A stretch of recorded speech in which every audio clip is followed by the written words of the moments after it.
Direction la Martinique, à 6850 km de Paris. Dans cette rue de Fort-de-France, on a compris comment réduire la chaleur du bitume.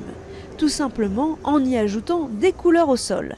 Derrière ce constat, on trouve Florence, gérante de l'association Kebati. Elle milite pour changer les pratiques dans le secteur du bâtiment. Comment on se protège de la chaleur, comment on revient à une ventilation naturelle, comment on réduit aussi notre impact énergétique, parce qu'une grande partie de l'énergie en Martinique est majoritairement importée. Donc ça a un coût qui n'est pas neutre au niveau du carbone. Pour les Martiniquais et Guadeloupéens sensibles à ces questions, Kebati a créé un outil numérique simple. Sur le site Ma Case Rénov', on répond à 10 questions. On est ensuite fixé sur les travaux à réaliser dans sa maison pour améliorer le confort de son logement. L'objectif, en fait, c'est de caractériser votre habitation pour pouvoir, à la fin, vous avez la possibilité, on vous indique quels travaux prioritaires il faudrait réaliser, où est situé à peu près le confort et la performance énergétique de votre habitation.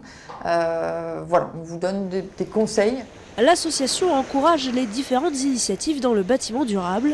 Sur la côte Caraïbe, Guy est restaurateur depuis 20 ans. Il cherchait une solution naturelle aux très fortes températures de la plage.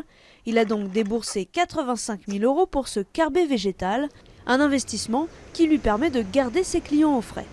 On a en gros 15 degrés entre l'extérieur et l'intérieur. Le tapis de feuilles en fait amortisseur de température. Donc il emmagasine la chaleur mais il ne la transmet pas par en dessous. Donc en fait, ce qui nous permet d'avoir cet écart de température. Et les bois sont des bois de Martinique, donc ils ont grandi dans nos forêts. Donc on ne devrait pas avoir trop de problèmes d'insectes et de visiteurs.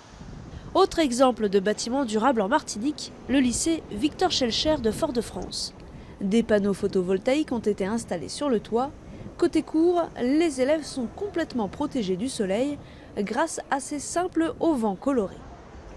Ce qui est intéressant avec ce bâtiment, c'est qu'il a été conçu par rapport aux protections solaires et par rapport au vent dominant. Et donc c'est vraiment un bâtiment bioclimatique qui fonctionne par rapport à la température locale et au milieu tropical dans lequel nous sommes. Le secteur de la construction continue de polluer énormément. Il y a donc urgence à agir. Aux Antilles, le bâtiment durable et performant devient un réel sujet de société.